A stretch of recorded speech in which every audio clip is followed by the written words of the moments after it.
Man who refuse to surrender. I think मैं उस मोटो को लेके चलना चाहता हूँ एंड मैं इस कैरेक्टर से बाहर आना ही नहीं चाहता। उनकी कहानी में एक्चुअली में इतनी सारी चीज़ें हैं कि वो एक फ़िल्म में लाना बड़ा मुश्किल भी था। जो है वो है। Kartik, this character Yes. has been taken a lot of mentally and physically. So after you finished the shooting, how difficult was it to come out of this character? I think मेरे साथ बहुत चीज़ें इस character की गई हैं और मुझे actually I don't want to come out of it because I think it's a lot to do with the will to succeed, lot of discipline, lot of चाहे वो मेंटली जिस जिस स्पेस में रहा हूँ या फिर फिजिकली जिस स्पेस में रहा हूँ, आई think it's all been very nurturing, very something which has given me so much positivity in life and I feel ये ये मैं जाने भी नहीं देना चाहूँगा। आई think the lifestyle that I was living for the last 2 years, वो lifestyle आगे भी अपना के रखना चाहूँगा और साथ ही साथ जो जो मेरा नेवर गिविंग अप एटीट्यूड वो शायद पहले भी था, जिस तरीके से आज तक मैं जिया हूँ लाइफ़ को, लेकिन इस फ़िल्म ने मुझे और भी ज़्यादा उस चीज़ को वैलिडेशन की तरह दिया है।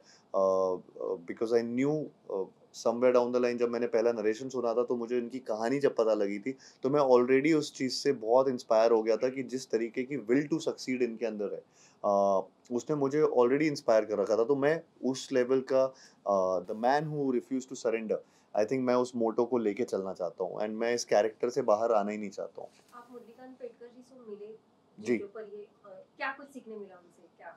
तो मैं उनसे फ़िल्म के शूटिंग के दौरान मिला था और मैं स्विमिंग के पोर्शन के टाइम मिला था और बहुत इंस्पायरिंग था अगेन उनसे मिलना।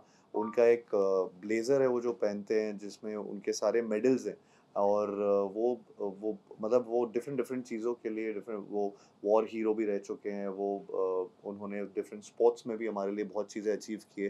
तो वो देख के ही मैं बहुत अगेन बहुत ज़्यादा इंस्पायर्ड था। उनकी कहानी में एक्चुअली में इतनी सारी चीज़ें हैं कि वो एक फ़िल्म में लाना बड़ा मुश्किल भी था फॉर कबीर सर एंड अगर वो सारी चीज़ें लाते तो मुझे भी वो सारी चीज़ें और भी सीखनी पड़ती। तो थैंकफुली अभी 3 या 4 स्पॉट हैं जो मुझे सीखने पड़े। बट उनसे मीटिंग करके मुझे वो देख के मैं बहुत इंस्पायर हुआ। प्लस उन्होंने जब स्विमिंग देखी तो उन्होंने मुझे अगेन जिस तरीके से इंस्पायर करने के लिए कहा या कैसे, लेकिन उनको लगा कि मेरी स्विमिंग उनकी तरह थी and I was so happy with just that one compliment that he gave me and I felt कि 2 साल की पूरी मेहनत ये मेरी रंग ला गई क्योंकि जिनके लिए जिनकी ऊपर ही आधारित है उनको ये ऐसा लगा। सर बात करो ऐसी मूवीज की जिसमें जो बायोपिक्स होती है मेरी रियल लाइफ स्टोरी बेस्ड होती हैं, सो ऐसी मूवीज में राइटर्स का बहुत बड़ा इंपॉर्टेंट रोल होता है जी। क्योंकि they have to take care while writing. जी। सो बट कहीं ना कहीं इनको रिकॉग्निशन नहीं मिल पाती है, they don't get that recognition that they want and they need. So उस पे आपका क्या टेक है? देखिए मेरी जितनी भी फ़िल्में मैं करता हूँ उसमें मैं हमेशा और जब से मेरे पास फ़िल्मों के ऑप्शंस आने चालू हुए, मेरा बेसिक इंटेंट यही रहता है कि फ़िल्म की राइटिंग करेक्ट रहे और वो सबसे पहला पिलर होता है फ़िल्म के लिए, जिसके ऊपर सब कुछ बेस्ड होता है एंड इसलिए मेरे लिए तो वो बहुत ही बड़ी इम्पोर्टेंट चीज़ होती है एक राइटर और उनका जो सुर है फ़िल्म का। अब उनका जो इनफैक्ट चाहे वो क्रेडिट हो, चाहे वो उनके बारे में बातें हों, मैं हमेशा कभी we don't shy away from that and we want them to always get that. और ऐसे बोलने में भी थोड़ा अजीब लगता है ये चीज़ क्योंकि वो सबसे मेन अ, एक एक किसी भी बेबी को नर्चर करने वाले इंसान होते हैं जिसने वो बनाया होता है जिस तो आई थिंक यहाँ पे भी जिस तरीके से सुमित ने, कबीर सर ने, सबने मिलके इस चीज़ को बनाया है, वो बहुत ही ज़्यादा ब्यूटीफुल तरीके से किया है and I think the credit should be given where it's due. Karthik, a lot of people associate you with the boy next door image. Do you think this film is that your effort to consciously break away from that image? अभी मतलब मैं इससे पहले Freddy भी कर चुका हूँ, धमाका भी किया है और माय लास्ट रिलीज़ वो सत्यप्रेम की का था एंड नाउ दिस। सो पता नहीं मैं कॉन्शियसली कर रहा हूँ या स्ट्रैटेजिक है, but I think my gut instinct जो मुझे आता है वो मैं उसको फ़ॉलो कर रहा हूँ। शायद वो यही चाह रही है कि मैं अलग-अलग करता रहूँ चीज़ें, लेकिन वो अपने आप हो रहा है। मेरे पास जो फ़िल्में आ रही हैं मैं उनमें से बस जब सुनता हूँ तब डिसाइड करता हूँ इररिस्पेक्टिव ऑफ द जॉनर कि नहीं यार ये मेरे स्ट्रैटेजी में नहीं बैठ रहा है, ऐसा नहीं सोचता हूँ। मैं ऐसे सोचता हूँ कि ये अच्छी फ़िल्म है या मैं थिएटर जाके ये फ़िल्म देखना चाहता हूँ कि नहीं, और मुझे मुझे मज़ा आएगा कि नहीं। तो आई थिंक वो डिसीजंस पे ज़्यादा बेस्ड है, और वो ऑटोमैटिकली जब वो होता है तो अपने आप एक स्टीरियोटाइप ब्रेक होता रहता है। So I think I am going with the flow. अब कल को 3 फ़िल्में बैक टू बैक अगर मुझे रोमांटिक भी मिले तो मैं वो भी करूँगा। मैं अच्छी स्क्रिप्ट नहीं जाने दूँगा। Christine, adding to this, क्या कोई एक चीज which made you to say yes for this to go? I think ये स्टोरी जो जिस तरीके की ये कहानी है, उसने मुझे पहले ही वन लाइन में मैं मतलब बहुत इंस्पायर हो गया था, और मैं बहुत इंट्रीग हो गया था कि ये फ़िल्म एक तरीके से ये सैड रियलिटी है, जिसमें मैं शॉक तो था लेकिन मैं सैड भी हुआ था ये सोच के कि ऐसे कैसे हो सकता है कि ऐसी कहानी, इतनी बड़ी कहानी सेलिब्रेट नहीं हुई आज तक। तो वो चीज़ ने मुझे बहुत एक आई थिंक इंस्पायर किया, और मुझे 100% मतलब श्योरिटी दी कि ये फ़िल्म तो, इसकी कहानी तो सब तक पहुँचनी चाहिए। And I think that was one main reason जिसकी वजह से ये फ़िल्म में पहला मेरे दिमाग में यस आया। फिल्म में हेमांगी कवि, आरवा विलणकर मराठी एक्टर्स भी हैं, और खुद मुरलीकांत पेटकर सातारा से थे, महाराष्ट्रियन थे। सो उसके लिए आपने कैसे प्रिपेयर किया और मेरा उनके साथ काम करने का एक्सपीरियंस कैसा? आई थिंक मैं पूरी कास्ट का ही बोलूँगा, धन्यवाद बोलूँगा पूरी कास्ट को कि जिस तरीके से, और उसमें भी जिस तरीके से कबीर सर सबको हम सबको कास्ट किया इस फ़िल्म में, वो बहुत ही यूनिक था। मैं बहुत मैक्सिमम लोगों के साथ फर्स्ट टाइम ही काम कर रहा था। एंड जिस तरीके की कास्टिंग है, जब आप फ़िल्म देखेंगे तो आपको वो उनकी यूनिकनेस समझ आएगी, क्योंकि वो बहुत ही एक अलग सा एक फैमिली रिलेशनशिप है, एक कोच और स्टूडेंट का एक रिलेशनशिप है। यहाँ पे इस फ़िल्म में बहुत ऐसे डायमेंशंस हैं, और वो बहुत ब्यूटीफुली अगेन रिटन है। सो आई फ़ील कि ये मैं थैंकफुल हूँ पूरे पूरे कास्ट का, हमारी, जिन्होंने एक्चुअली जिनके काम की वजह से शायद मेरा काम भी और अच्छा दिखता है। एंड हमारे यहाँ पे बहुत सारे ऐसे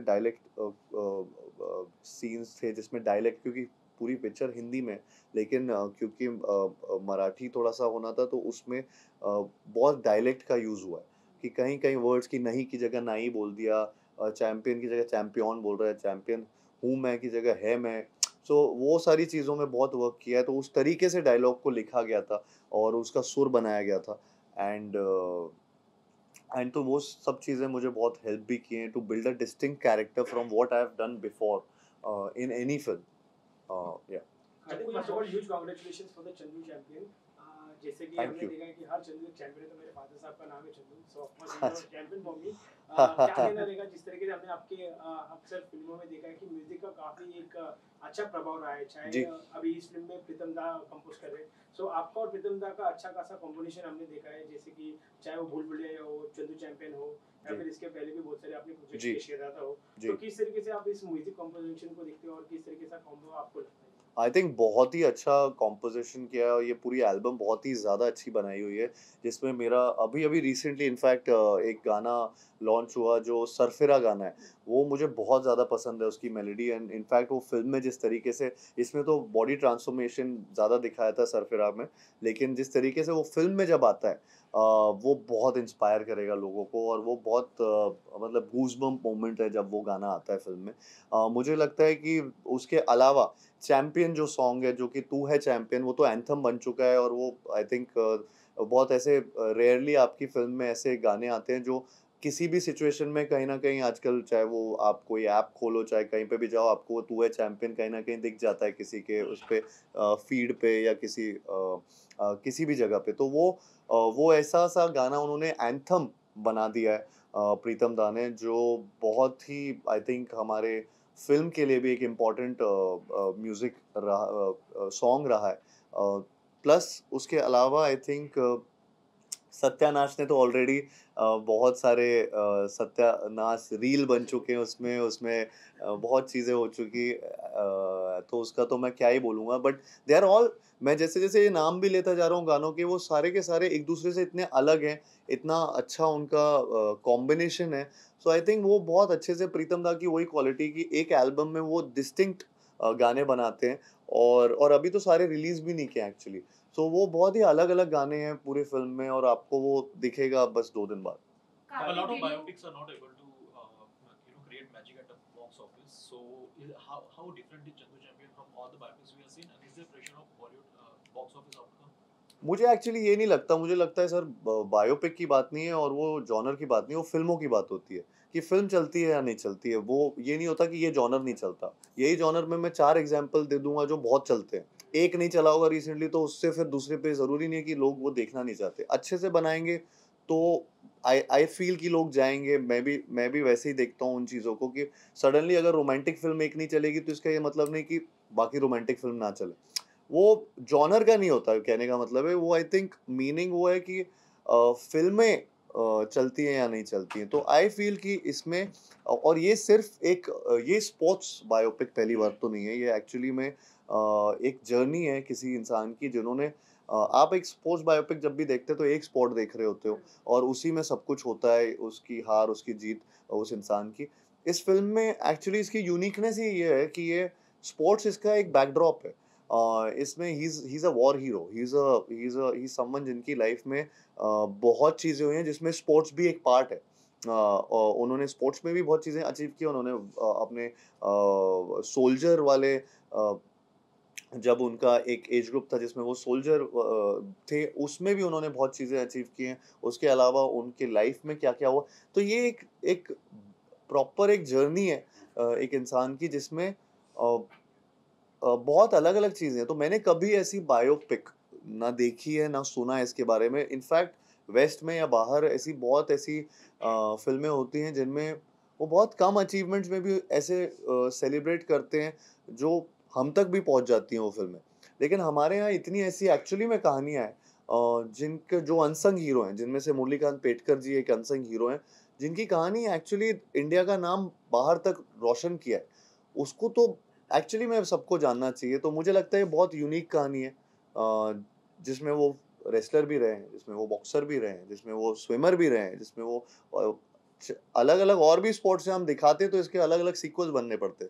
तो वो इतना नहीं दिखा सकते तो वो सब बेस्ट पोर्शन मिला के जो कबीर सर और मुरली सर को लगा कि ये करेक्ट है आई थिंक वैसे करके ये फ़िल्म बनाई। तो ये यूनिक मुझे लगा, बहुत अलग किस्म का एक चाहे आप बायोपिक बोलें, चाहे आप उसको एक human story it's a story ये ट्रायम्फ की कहानी है एक ह्यूमन स्पिरिट की एंड व्हिच आई थिंक सब लोग को रिलेट कर पाती है हर बार। Last two Karthik, did you have any kind of emotional breakdown while shooting for the film? A lot of times actually मुझे ब- एक दो सीन में ऐसा हुआ था कि इमोशनल ब्रेकडाउन हुआ था बहुत ज़्यादा बिकॉज वो मैं बहुत रिलेट कर पाया था उस चीज़ को और कहीं ना कहीं मतलब मैं पर्सनल तो नहीं बोलूँगा लेकिन मैं वैसे बोलूँगा कि ये इनकी कहानी में ऐसे ऐसे मोड़ हैं ऐसे ऐसे लो पॉइंट्स हैं जिसमें मुझे जेन्युइनली और मैं उस टाइम एक्चुअली उस कैरेक्टर के बारे में सोच रहा होता हूँ तो मैं 2 साल से 1.5 साल से सिर्फ यही 2.5 साल से यही कैरेक्टर जी रहा था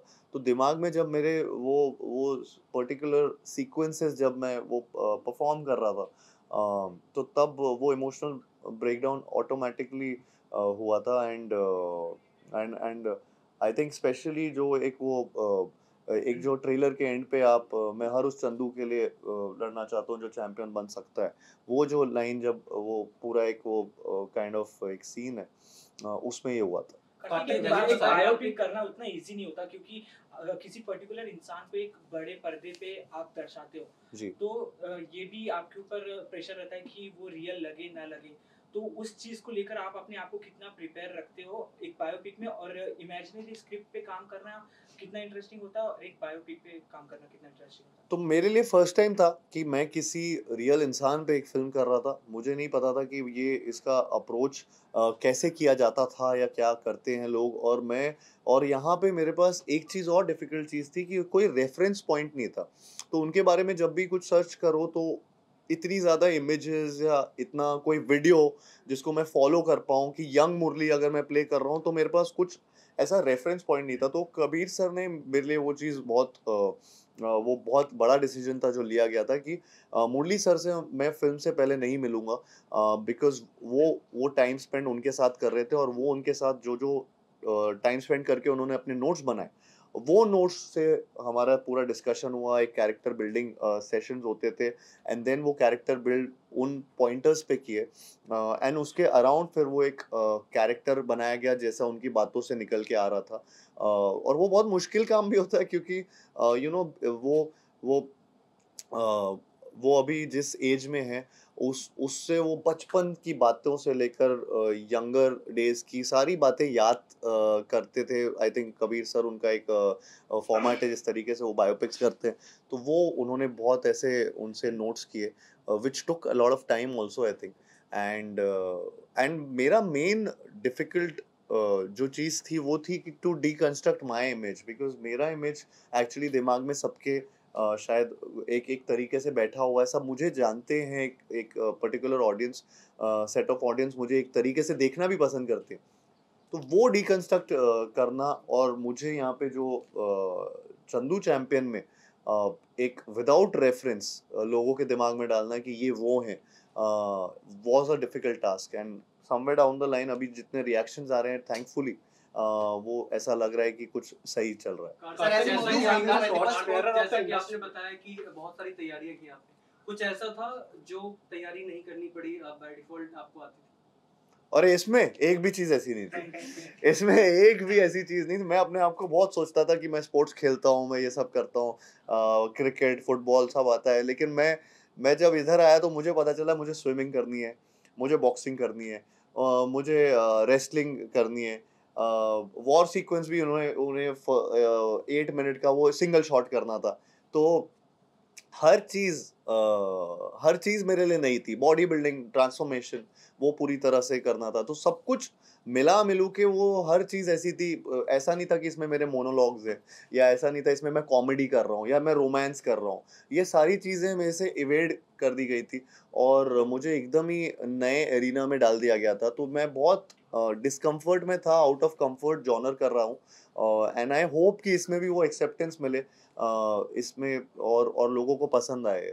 Kartik, One last standing question, one last ovation, question, standing sir. Since you are ovation the मिला torch है। bearer of the industry, when you sign a project or you are there in the process of the filmmaking, does the craft only bother you, or you think about the business part too? Torch bearer of the industry.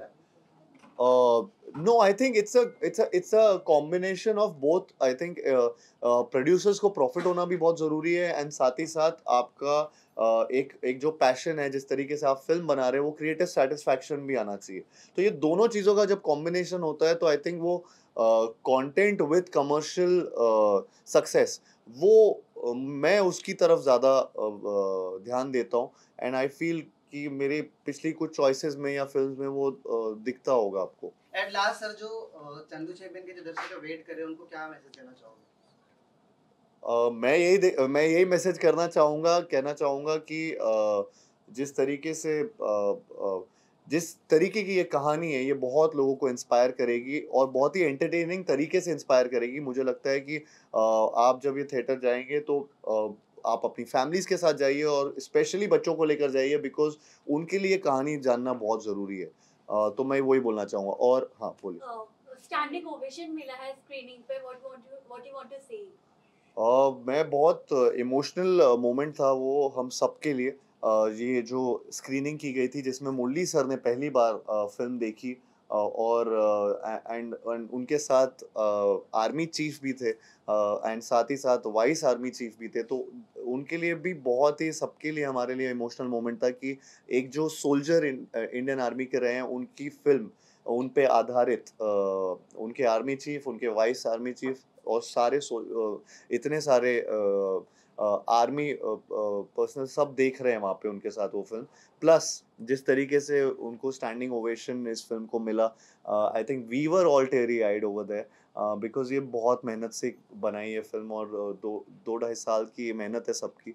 I hope कि जिस तरीके का reaction, even मुरली sir वो out of words थे जब वो film देख के वहाँ पे उठे थे और बात करने की कोशिश कर रहे थे, तो मैं बस बोल सकता हूँ कि वो इमोशनल मोमेंट था हम सब के लिए, एंड गेटिंग वैलिडेशन